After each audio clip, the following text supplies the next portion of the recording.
Galaxy S8 and the Samsung Galaxy S8 Plus. What we have right here is the Samsung Galaxy S8, which has a 5.8-inch display, which is taller than what you'll see on most devices because of its 18.5:9 screen ratio. What is most impressive, however, is that Samsung managed to fit such a big display into a very compact device.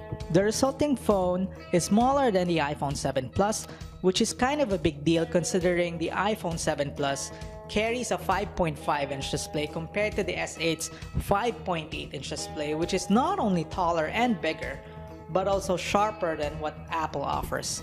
And that is the genius of the Samsung Galaxy S8, because not only did the company come up with a 5.8-inch phone, it also came out with a phone that is smaller than the iPhone 7 Plus and also the Galaxy Note 7 while having a bigger screen. And as you're probably aware of, the more screen, the more space you can type on for your emails, the more space when you're watching movies, when you're playing video games, and given moment.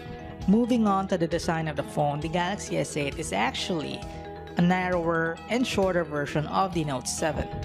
It has the same dual glass design with both sides of the glass curving towards the edges. And because the back is made of glass, it also picks up fingerprints rather easily, just like the front of the phone. The AMOLED variety, so you get punchy colors, very deep blacks, and excellent contrast and saturation levels watching a YouTube music video. The physical keys on the front have been removed, replaced with on-screen buttons which cut down the bezels on the top and bottom of the device. Up front, you have an 8-megapixel camera and an iris scanner which Samsung debuted on the Galaxy Note 7.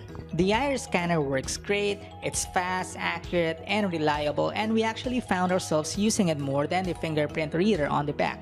But if you're not a fan of either, you can always use your face because the Samsung Galaxy S8 has a face scanning feature to unlock the device. Now about the back-facing camera. On paper, it may seem like Samsung hasn't moved the needle much in the camera department.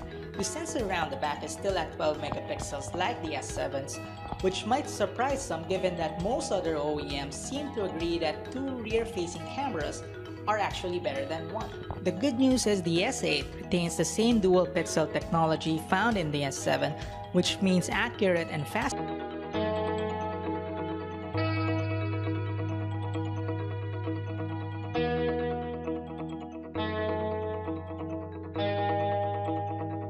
Depending on where you get the phone from, this phone sports Qualcomm's new Snapdragon 835 processor or Samsung's own 8895 chipset. Regardless, that chipset is paired with 4 gigs of RAM and 64 gigs of internal and expandable storage, which is double than what you get from last year's model. Neither the choice of processor or memory configuration should be an issue though. The 10nm process for the Exynos chipset promises greater efficiency, not to mention 4 gigs of RAM is plenty enough for multitasking. Trouble with whatever task we attempted with it.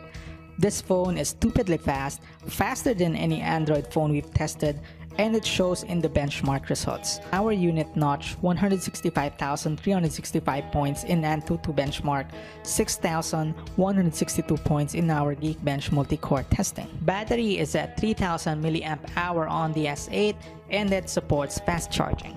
Overall, it's tough to find fault with the S8.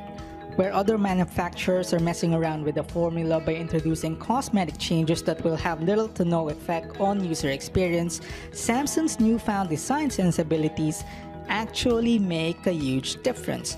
That the S8 managed to pack a 5.8-inch screen, not to mention a lot of technology, into a mid-sized phone that's smaller than the Note 7, smaller than the iPhone 7 Plus, still blows us away. That said, if you're in the market for a new, big but not too big Android phone,